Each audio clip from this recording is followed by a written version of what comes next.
Welcome to the Temple of Clarity for the Tuesday meditation. I know we had scheduled Dr. Pontia to be here. Hi, Carlos. Come on in. But she texted me this morning and this afternoon, not feeling well. I told her we'll reschedule when it's right. So we'll just do our galactic meditation.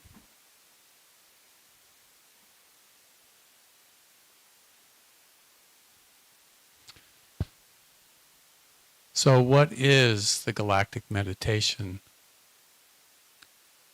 We have so many stars in heaven, those who have merged with the light, who have transcended time and space. The perfected souls, the masters, the great ones, the Elohim, the angels. The one became many. And that's what we are. The many will become one. And when you realize that you are that one, when you own that oneness, you see the bigger picture beyond time and space.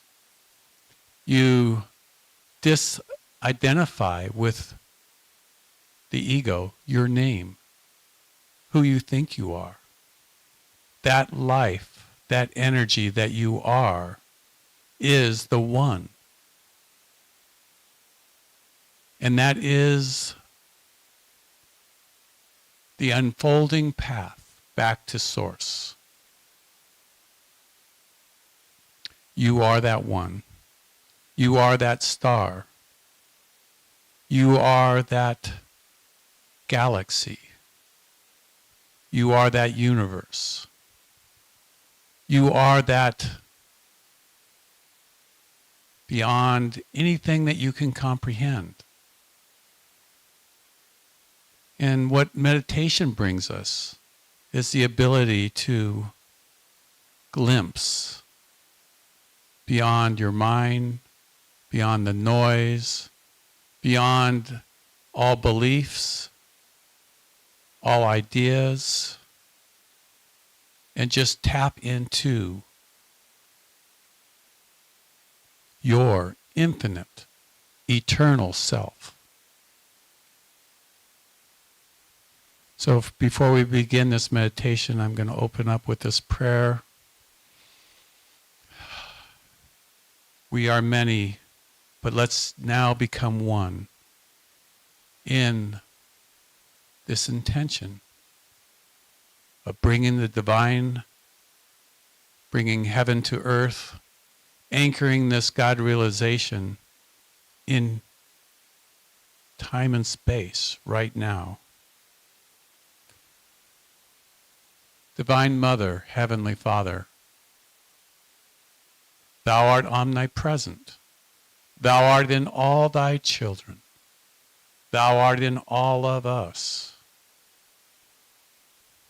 Manifest your divine presence in our minds, in our bodies, and in our souls. Come, O holy angels. Come, creators of universes, Elohim. Come, O masters of divine perfection. Those who have realized, those have merged with the I Am. Come, Arcturus.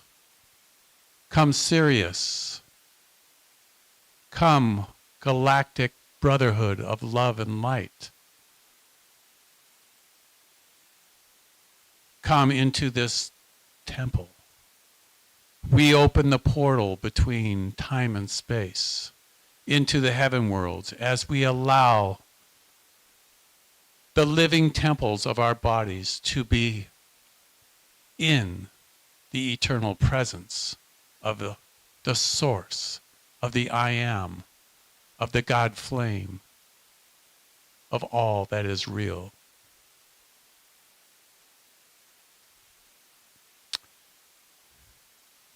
We'll have a short meditation. This is a stillness meditation. Become perfectly still. Do not scratch, do not move an inch.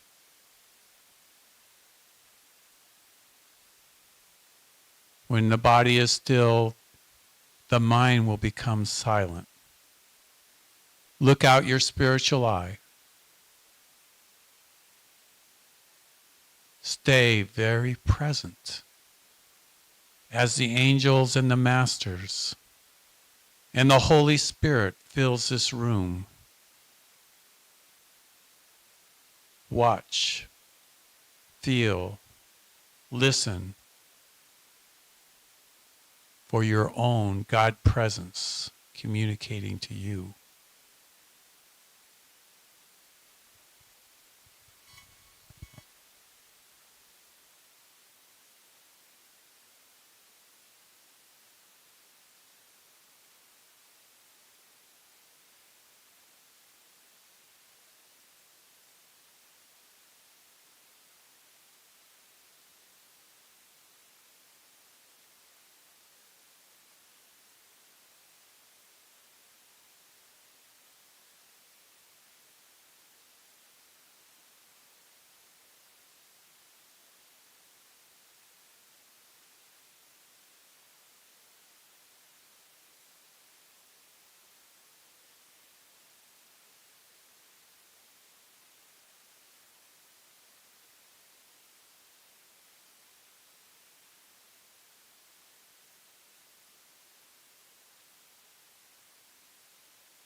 Coming back.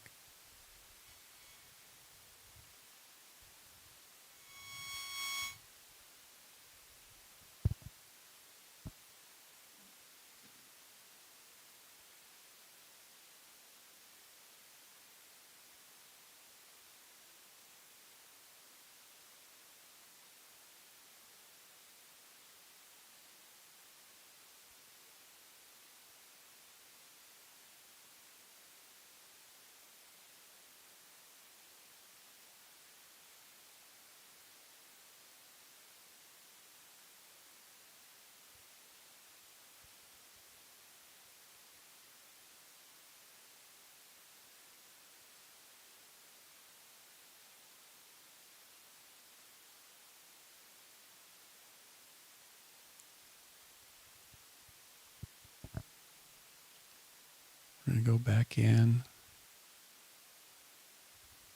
Go back into the silence for a moment. Just get comfortable, relax, find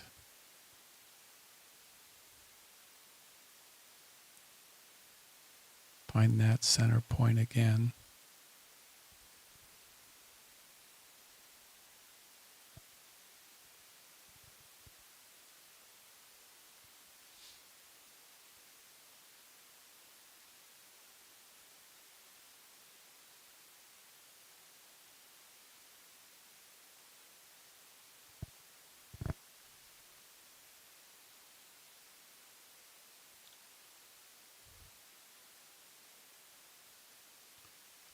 Allow your mind to be completely blown.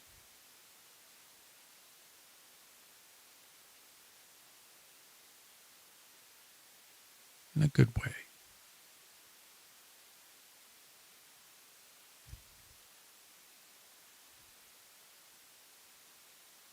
Allow yourself to travel in spirit and in truth where Source wants to take you. Source or God, the Divine Mother, by any of the names, you allow, you choose. You have to desire, you have to will.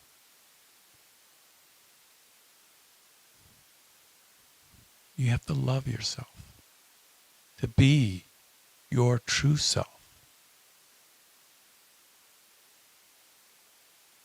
You have to give yourself and take yourself. Open yourself. Listen to yourself.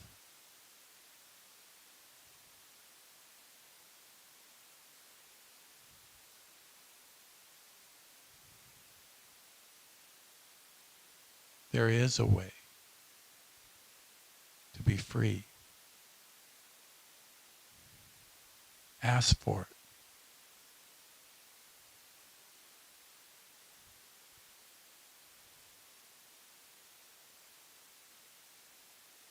it. In this now moment, in this moment of perfection, this perfect moment is the now time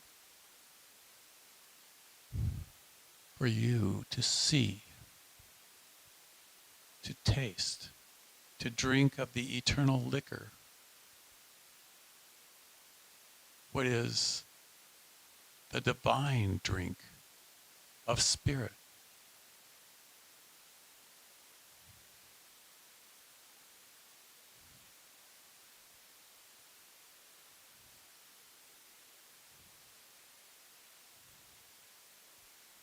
Now with your will, with your heart,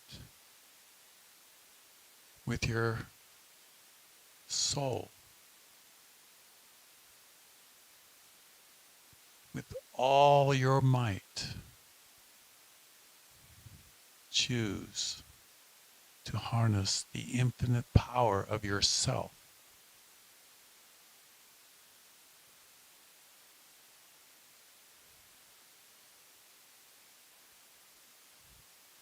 as you look out your spiritual eye and you travel into the space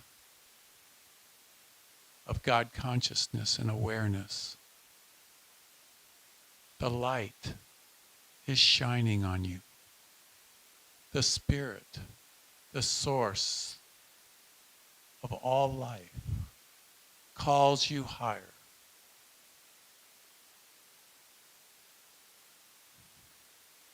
Step into that light. Step in with your heart.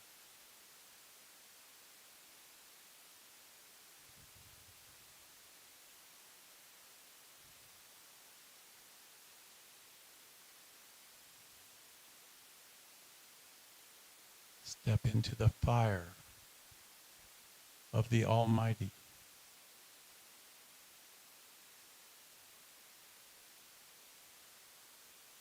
Step on the sun.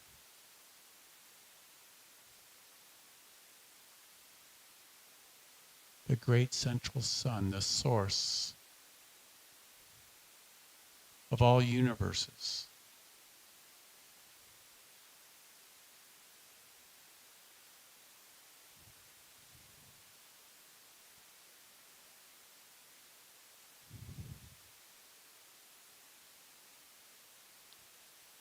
See it, visualize it. Create this opportunity for yourself.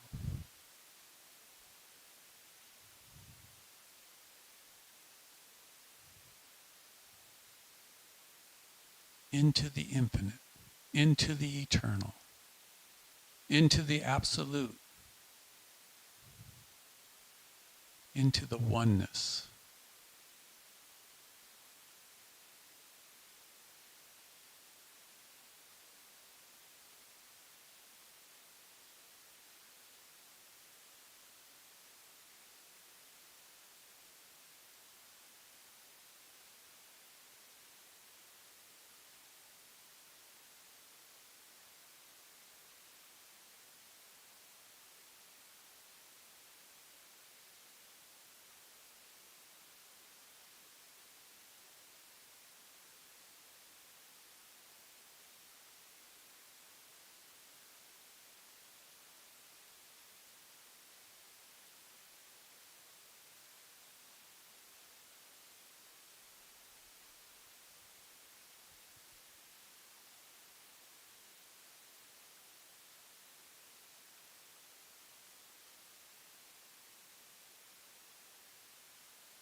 Slowly coming back.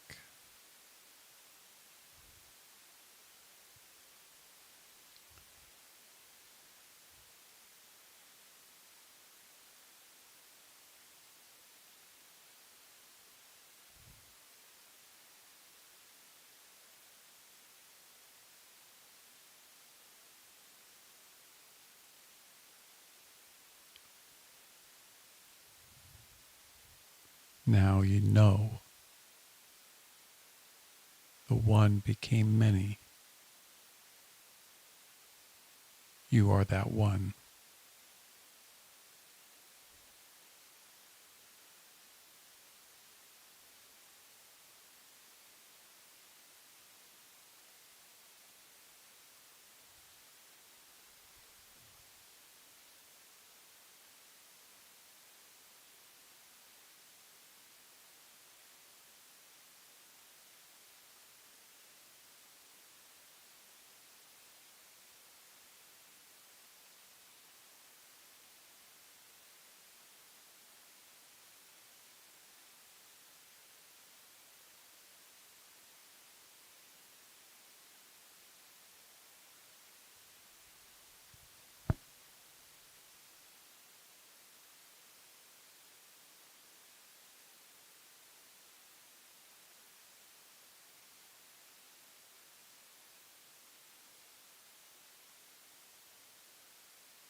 Well, we're coming back. I just want to, in this beautiful space, send out a special healing prayer to Mary Chrisman, who is in hospice right now.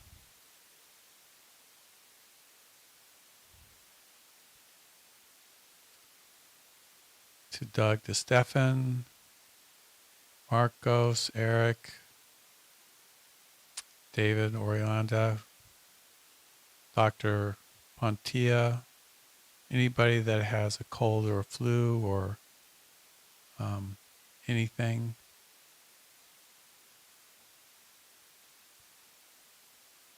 Anita Rodriguez, Monica's grandmother. To all your family and friends and everybody within your umbrella of light, all those who you hold space for, hold the energy of the absolute.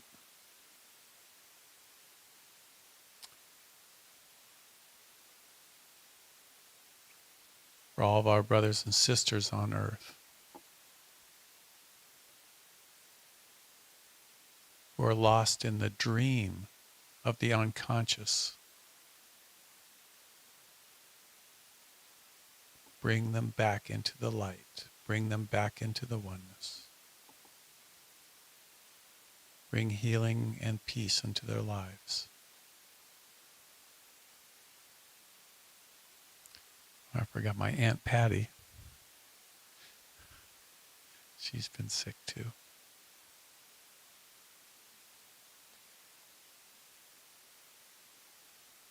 Anyone else you can think of, just put it out there. Release it out into the ether. Let the angels take it. They know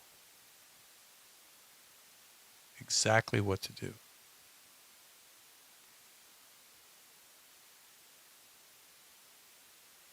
Anything that you're dealing with, bring it into this energy of the absolute.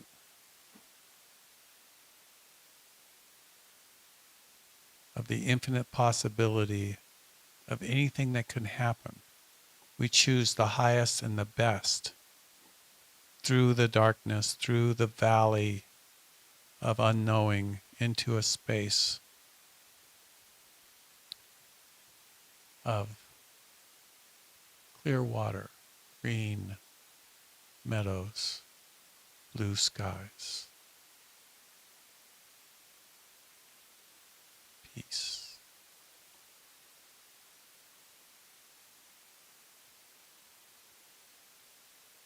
Choose that path. Know that you can choose.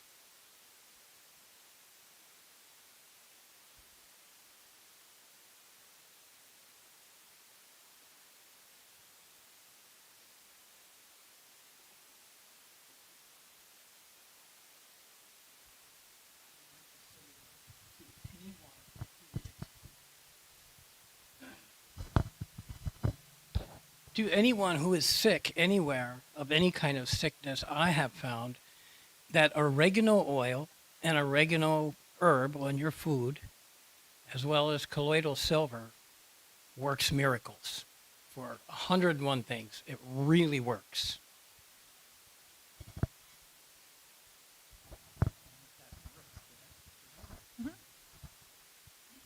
It's just very low.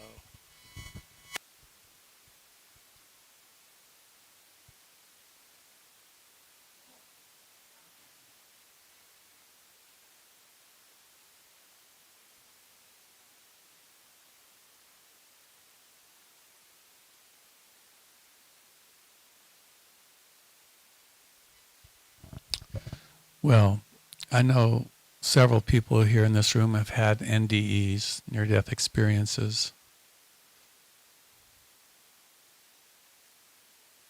And if anybody would like to share, I know Dr. Pontia was going to share with us her experience when she came out of the tunnel and saw the light and met the light, her experience, but we'll have to save that for another time, maybe in January or so. This month is booked. We have so many things happening. So if anybody would like to share, I think, or Imal, you would like.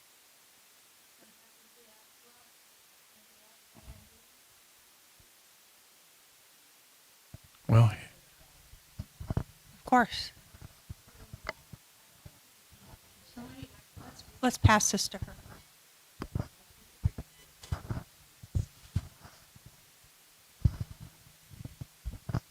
Okay.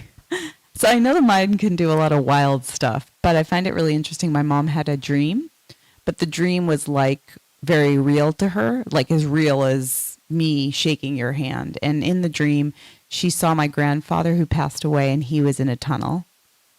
And they had this brief encounter where they were seeing each other and talking, and it was as real as for her as. And I'm just kind of curious why. I guess I'm curious why it's a tunnel. And he kept like looking behind him and then like looking at her. And then it was a brief amount of time, but there were other people waiting in the tunnel. And I just don't know if that's just her way of making sense of building a connection through the tunnel to reach him. And that's just a metaphor, or if on some symbolic level. Anyway, not to get too wordy. I'm just curious, like, why the tunnel, if that's a metaphor or her way of bridging the gate to connect to this space and time, or if there's a significance of the tunnel. Yeah.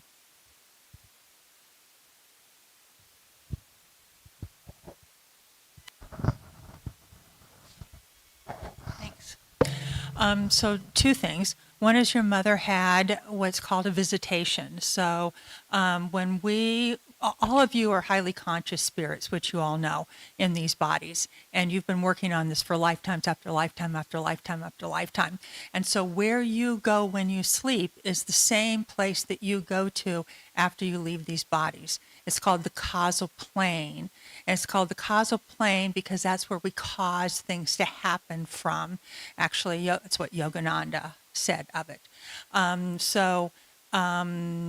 We can have regular dreams, and we all have regular dreams that are sort of processing whatever clutter has been going on in our minds.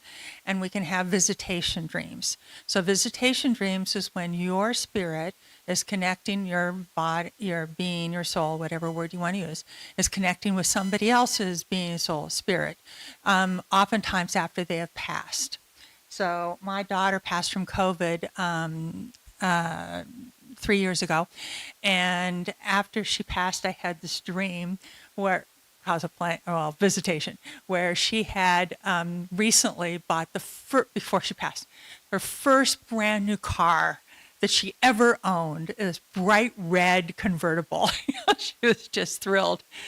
And so in the causal plane, she comes to my house, she knocks on the door, I come down, and I'm in my nightgown and my slippers, and she's saying, "Come on, Mom, get in the car, get in the car." And she's got her, shiny new car there. Okay, but I'm in my nightgown and my slippers. And she said, "No, come on, Mom, come on, Mom." I get in the car, and she's speeding off. And so at some point, we go to this drive-in, old-fashioned drive-ins, and she starts to get out. And I said, what are we doing, honey? And she said, "We're getting banana splits." And I said, "Oh, I don't know why I thought you were dead." She said, "Mom, I'm not dead." She went off to get the banana splits. So that is a visitation dream, and that is so exactly like her, exactly right, like her. So when you have experiences with your loved ones, and it seems so real, so vivid, and you remember all the details, that's how you know it's a visitation one. Okay. Now, about the tunnel aspect, is that it was actually Raymond Moody that came up with the image of the tunnel. He had interviewed a whole bunch of people that had NDEs, and a vast majority of them had some sort of cylinder or shape or something that sort of ushered them to the light. Not all of them, but the vast majority. So he's the one that made that really popular. So what happens when something becomes collective consciousness? Then more people start to experience it in that way, right? Right? So if you expect that there's going to be a tunnel with a light at the end, you're probably more likely to experience a tunnel with a light at the end. Pardon? Yeah, exactly. And before that, my guess is there weren't as many tunnels. Oh, okay, so I'll share mine. So in '89, was a time of what's called the harmonic concordance. Now, most spiritual people hadn't heard of that, but I lived in Mendocino at the time, and we're all spiritual, and we all, the planets and the stars were lining up. It wasn't the harmonic convergence, which was in '87, it was the harmonic concordance. Anyway, so I was told that I needed to go to Mount Shasta and bring a friend because I was ready to make a quantum leap on body, mind, spirit, and heart levels. Well, any excuse to go to Mount Shasta would have worked for me, but sounded good. And so I was dating this guy named Robert at the time. So I said, "Robert, you have to come with me. We're going to Mount Shasta." And I was also told that I needed to bring somebody to help me ground. So Robert agrees. He's, coming with me. So the first day we hike up on the mountain and we go past the tree line. If you haven't ever been to Mount Shasta or any high mountain, the trees stop at a certain point. It's very weird. And then there's just mountain, right? So it's up above the tree line, but there was a tree stump there. Don't ask me. It was there.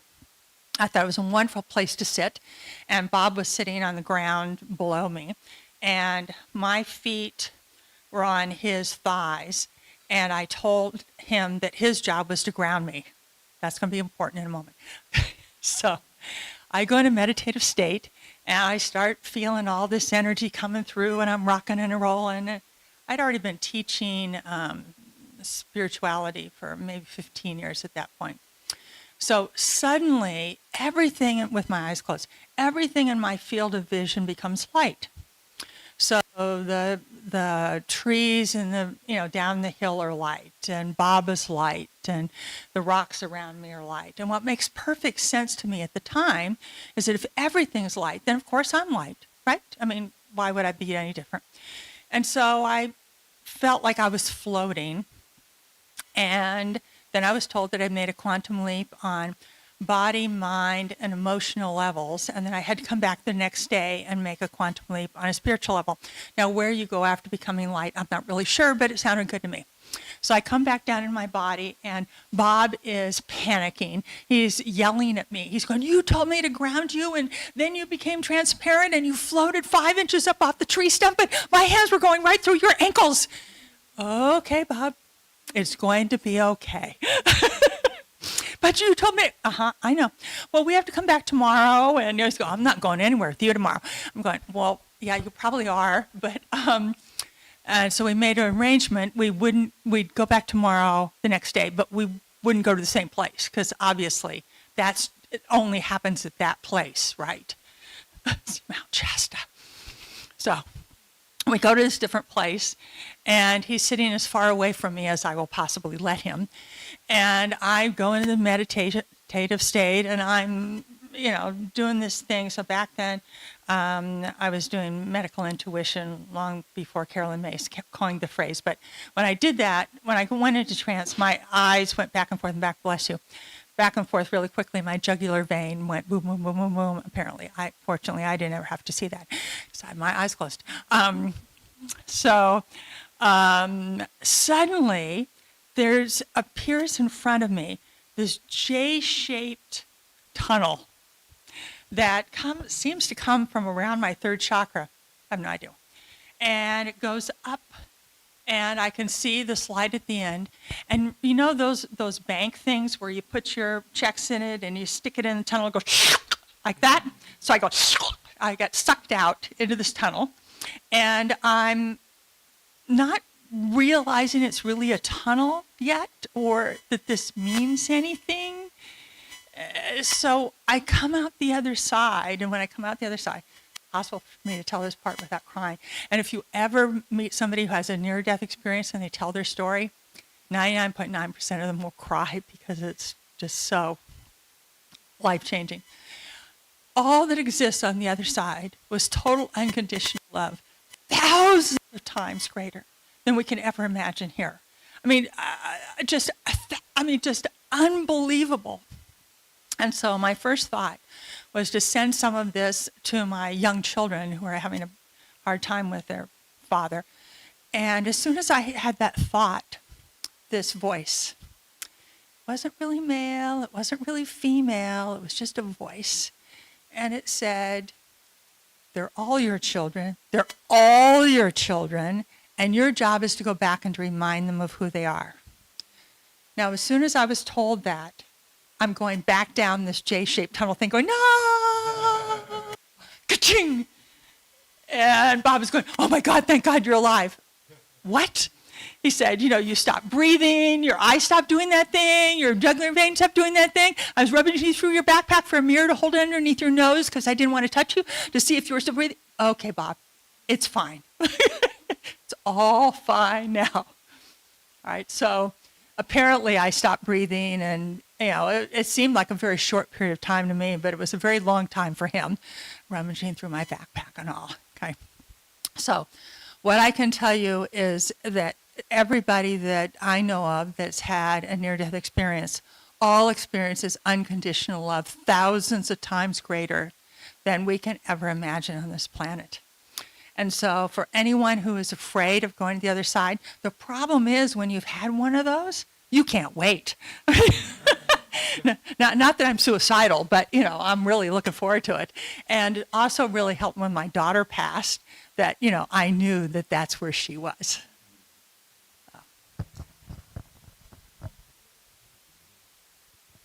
Yeah.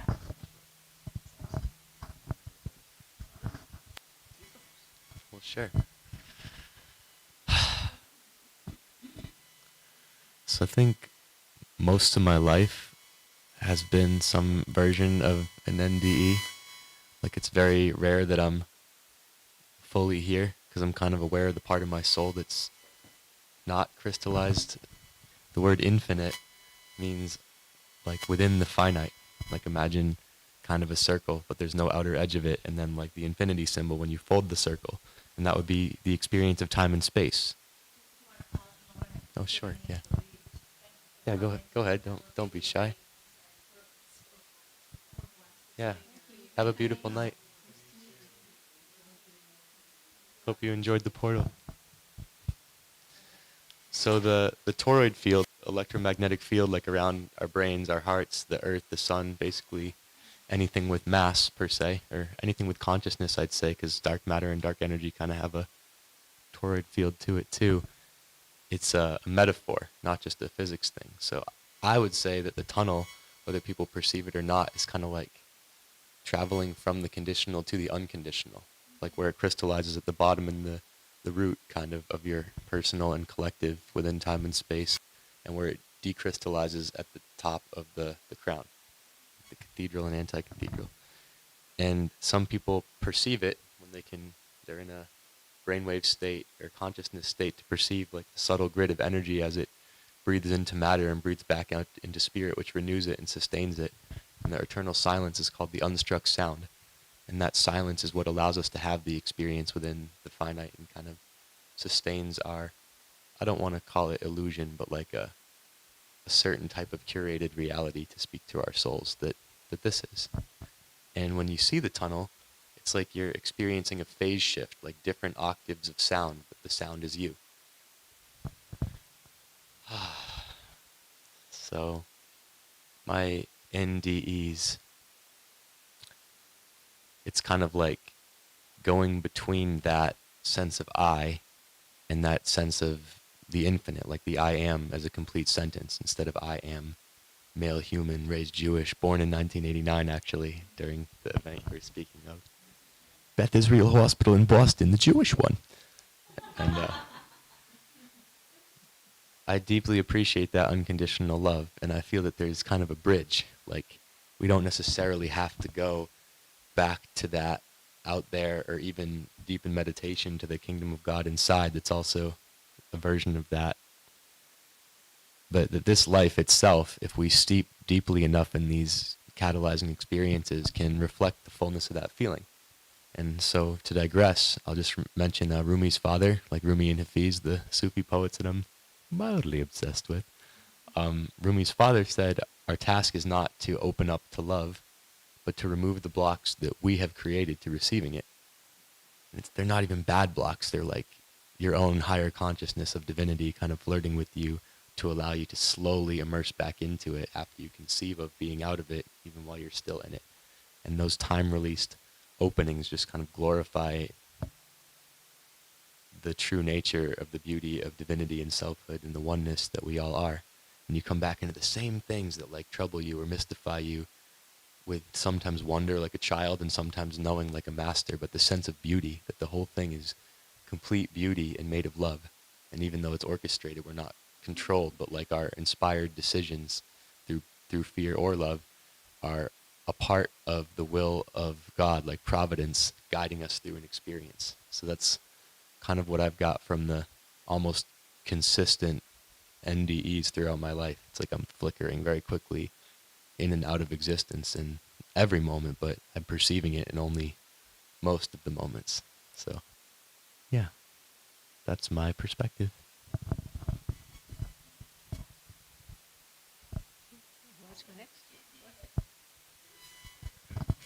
Well, the last time I had an out-of-body experience, it was just like the song said. I was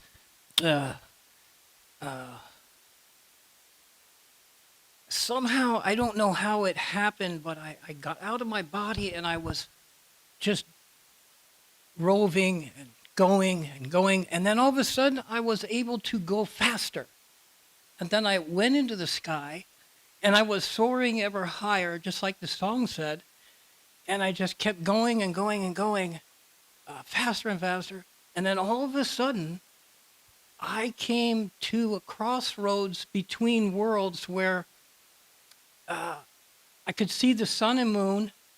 And then on the other side of the sky was this great big, huge, gigantic, enormous sea of bright lights, and they were souls. It was a sea of souls, and I just got a glimpse of it. It was brighter than the 10,000 suns. It was just really bright, but it wasn't a physical light. The physical light is the sun and moon are like darkness compared to the other side of the sky is this incredible sea of souls that is so bright. And then all of a sudden, I only had a glimpse of that. And then all of a sudden, I was back noticing the sun and the moon were like shadows. They're not, they're really not that bright. But they're physical. And the Sea of Souls wasn't physical. It was a spiritual light. It was really incredible. And then I was lost in all of these millions of migrating birds, and they were making all this noise. They were flying past me, and I didn't know where I was. And then all of a sudden, I was surrounded by all these sages. And they said, one of them, Swami Satchidananda, but I didn't know who it was at the time. I met him later in the earth world. He said, "Where is your body?" And I said, I don't want to go back there. And they surrounded me and they said, "You have to. You have work to do." And I argued with them. I said, "No way. I will never go back to that place again." And they ushered me back and pushed me back into this body. Here I am.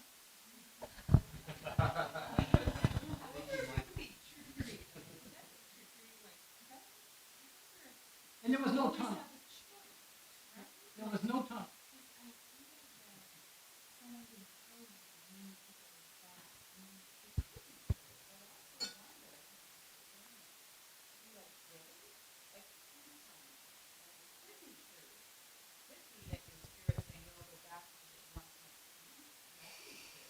So these were stages, and then I met them in the physical world.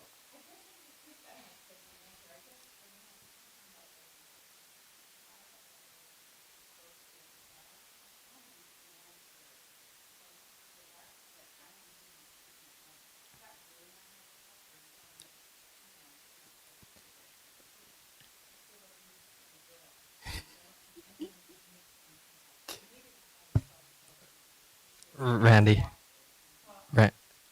can I share on this one? The master and Ramakrishna, the Divine Mother is the one that enacts the play. It is her that decides whether you go or whether you stay. And it is her that is dictating the play. So we all have this role to do, but it is ultimately her choice. Do you go and never come back? We can yearn and desire all we want. We still have physical karmas. There's still deep desires that are so deep in the unconscious mind that have to be worked out in a physical body. There's this level, but there's also the Divine Mother playing the show that says, "Oh, no, you must come back. I'm not done playing with you. It is my play. I get to play with you again on this. You're going to be on the stage, and I'm going to project you once more." And like Dennis said, when we go back, we're all just shadows and light. We're all back to the eternal oneness. It's really funny. I find it fun how when we all evolve on this spiritual path, our delusion of separation starts to vanish. We no longer have this separation. We no longer see things as the material or the physical or the spiritual and material. It's all just a play. It's the same play. It's the same reality. Same show. Till you merge into the light, sure. So,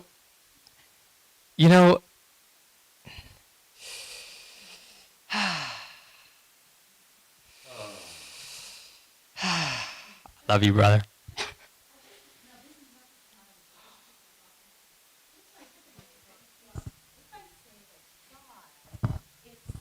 So if I say that, and I'm not saying it's right or wrong, okay? So it's not like it's right or it's wrong. It could be both, right? But the thought occurred to me, if I say that it's up to Divine Mother and God, I'm almost creating a separation, saying this is here and that's there and it's up to them, versus if I'm one with God, there's no separation. And if I'm one with God, then the choice happens naturally with the free will of the oneness of who you truly are. So I think what you're saying could be correct, but I also feel like there could be another perspective as well. Because when I hear that it's like up to, and I think you're saying the same thing. Yeah.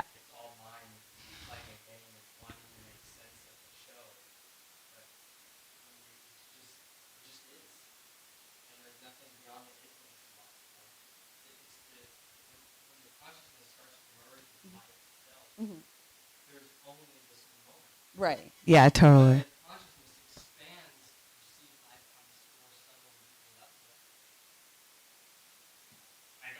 I can't say anything else. Oh, I see Like, what I you're can't say saying. anything else. It's Yeah. just so beautiful. I see what you're It's saying. just like Yeah.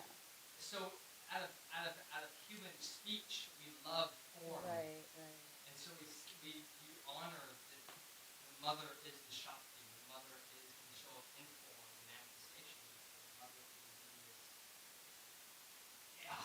what are you gonna say? Yeah. The mother, it's you and I. We're together once again. Thank you so much. It was a great process. Oh, Mother Mary writes about this, and Prince, whatever his name is. Anyway, there are many different books about this kind of thing, and the Divine Mother definitely makes it happen. However, we make the choice before we come into embodiment. There are groups of like 100 people that come and go together. I'll be the father this time, you can be the daughter. We choose, and we've come back again and again, working out whatever issues we have had with these individuals, which is why we're here, to work through those blocks and sense of limitations and all those things are. We decided beforehand, probably with a lot of masters and the Divine Mother working with us, but it was your choice to be here. And it's going to be your choice to get out of here if you do, because it's got to be that way. You rise up into your higher self and you follow this plan that you put together with your sponsoring masters, with the Divine Mother, and what you want to accomplish in this life. It makes a lot of sense, doesn't it? We have maybe goals, if you want to call it that things that you feel like you need to do in this lifetime, and you see it in people, that they outpicture many different things. And there is an answer. And if we were all wise enough to know them, But anyway, it's a very exciting journey. That's all I can say. And I'm grateful to be here with all of you as we are. I was thinking a lot about oneness as we were meditating. This is an opportunity to experience oneness. And the way is through love, and the virtues, loving understanding, loving charity, and really feeling them and experiencing them and now picturing them. So it's not that common. To me, it seems pretty straightforward to stay on the path. Anyone else like to speak next? Yes, Greg.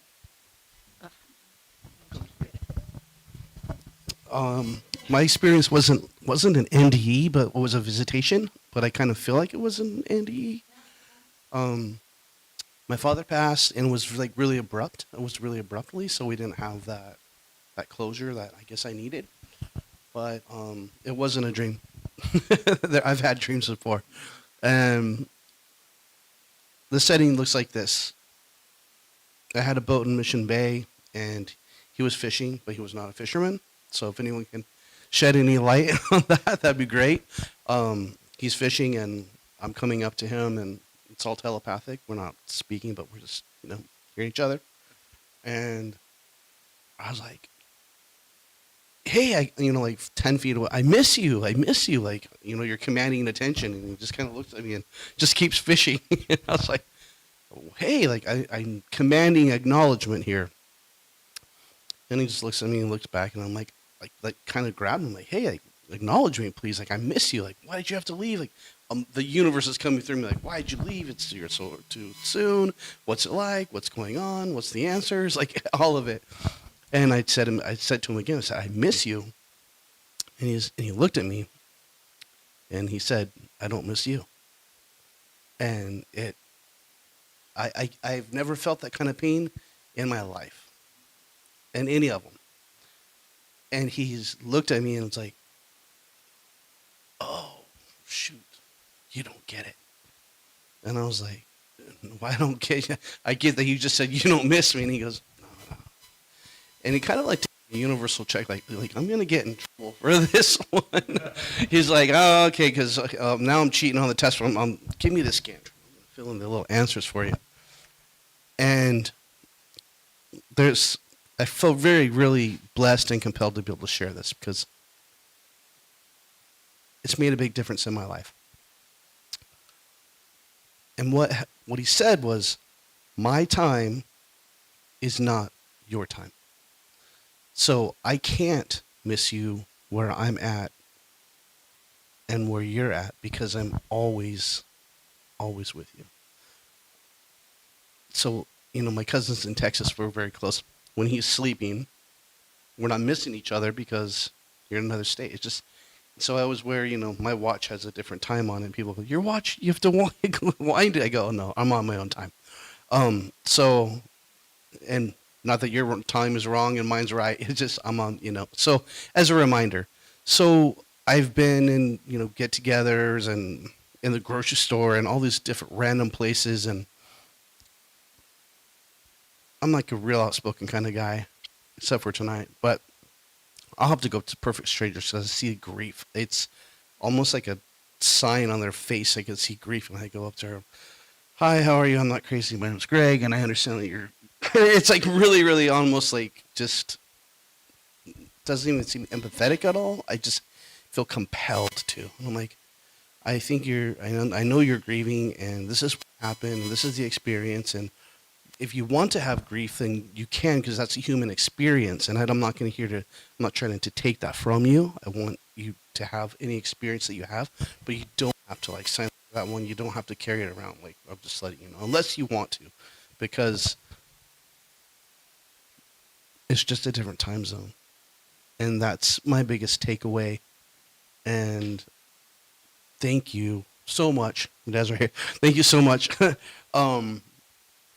I just, went to therapy. They're, "Oh, you have to grieve." I'm like, actually, I don't. I really don't, unless I want to, unless I really, really want to. So maybe if anyone in this room may be grieving, and maybe that can help you along your journey. I don't know. But that was my experience, and it was as real as being in the room here with you. I think what your father was really saying is that when you get into that place on the other side, you don't miss this. My only fear was coming back here because I have a tremendous love for animals. It's unbearable. When I see them killing bees, ripping each other apart and eating each other, God, I'm surrounded by predators. And plus the poor little sparrows and stuff, they're so paranoid. Oh, something's gonna come at me. And I mean, it's just, I can't stand it here. Plus all the human predators. That's even worse. They're monsters. So my only fear was coming back here. And so I think that's what your father was saying. Once you get out there, you don't miss this. This is a pain body. They're closer now because they're inside of your heart, here. And so, you can go into your heart behind. There's a little door and all that. So something else I'd like to add, and then I'll yield. But when he said, "Don't miss, I can't miss you because our time is not the same." He said, there's a macro time and a micro time, right? And so in his timeline, don't waste the little bit of time that you have there, your 80, 100 years, because missing me here, because in my time, I don't miss you. It's just a different time zone. And so that would be just my share would be to, it's not about wasting your time, but just living your life, for you and and living your life for them also. So thank you. Last thing, Jake. So, I just have to share based on a personal experience of why we're here. And the masters will say it, but my own experience was of it is we're here to realize our true self. And that is the one goal that we all have. It's an interesting journey to get back there. It really is. I remember it was slowly for me. I think it was you, like slowly we're kind of going back. And this is it. I remember I love sharing little Instagram stuff with my friends. And Yogananda says, we have one purpose, to get to the beam. The beam. The beam. Beam. The beam. Beam of light. Get to the beam. Yeah. Yeah.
Yogananda says that this world and these pain bodies are so exhausting to the soul that when we leave this world, we get to rest.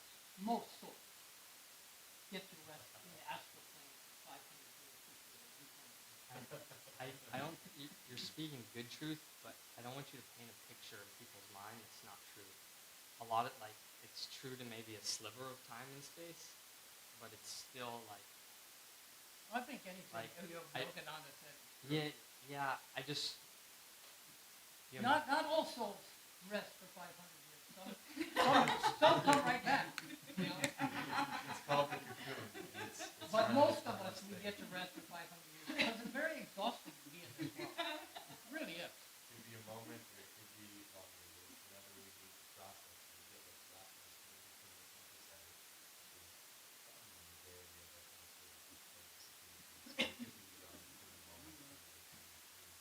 it's like Right. Yeah. a buffer zone between the teams. Interact with more soul reality that we never learned. Well, we're going to time and space. You don't have to try to avoid it. You also probably hurt enough in the you don't want to leave that hurt. yeah. Everything's cause and effect. It's all cause and effect. We create the reality. You can go and show up and live a beautiful, beautiful life.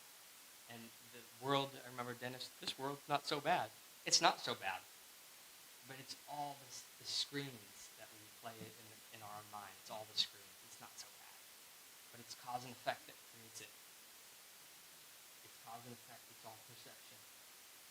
Get to the beam. Realize the infinite joy. You can still play in the world and have so much fun and joy and dance and sing. But still, you're not caught up in any suffering because you know you're home. You always know you're home.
Well, thank you for all that sharing. It was beautiful.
About the suicide thing, when I was at Hidden Valley Retreat Center for Overnight, one of the old devotees told me that they knew the woman, and they asked, of course, he didn't answer, they asked her anonymous, why don't you just destroy all the evil souls, and we can live here forever and live happily ever after. And Yogananda said, if you knew what this prison planet really was, you would not want to be this planet to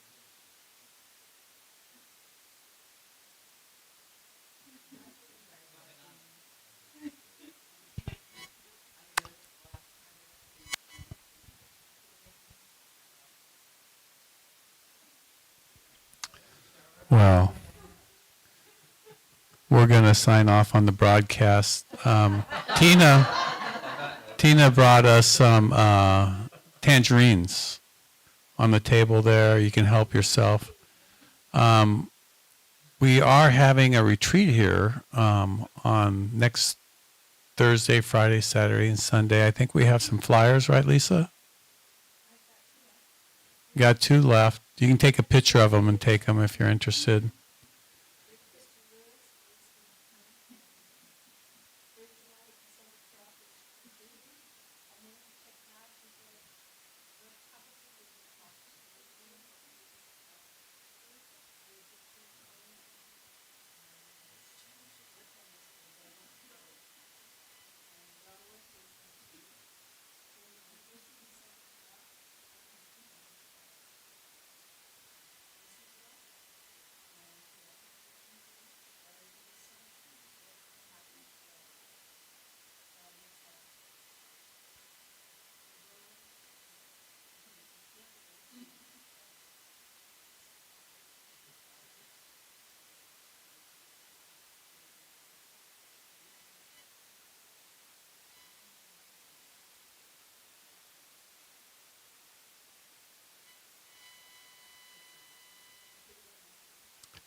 I do like what we said about simplifying. I think if we had the beginner's mind, just always look at life like a child, and if we complicate things, it gets we get too much in our head, and we're trying to get out of our head. That's what I have to say. Get out of your head. Enjoy your life. So let's just, before we leave, let's just close one more time. Close our eyes. Let's all just unify ourselves one more time. Close your eyes to this world. And then in that holy moment of this now moment, we Send gratitude to the divine, gratitude to what we received tonight, gratitude to the light, to the love, to the truth that you have decided to go into, merge with. And then send that out to all your family on this Christmas holiday. To all the deers and bunnies and squirrels and birds, to the whales and to the dolphins, to the trees and the grass and the flowers, to all life. We can just infuse our God flame, our eternal self, into this planet, Mother Earth, because she loved us first. She gave us this bodies. She gave us this beautiful world to walk on. This holy place is hers. And when we honor her and honor her creation, love grows, beauty grows, happiness comes. Thank you, Divine Mother. Thank you for this day.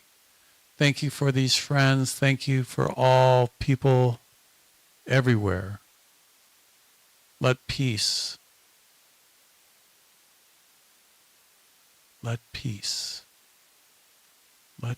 come around the world. Stop the war. Bring the brotherhood, sisterhood, the oneness, teaching to the world and all religions. Thank you, everyone on the broadcast. Thank you, everyone here for participating, for sharing. Thank you for your beautiful sharings. Good night, and God bless you all.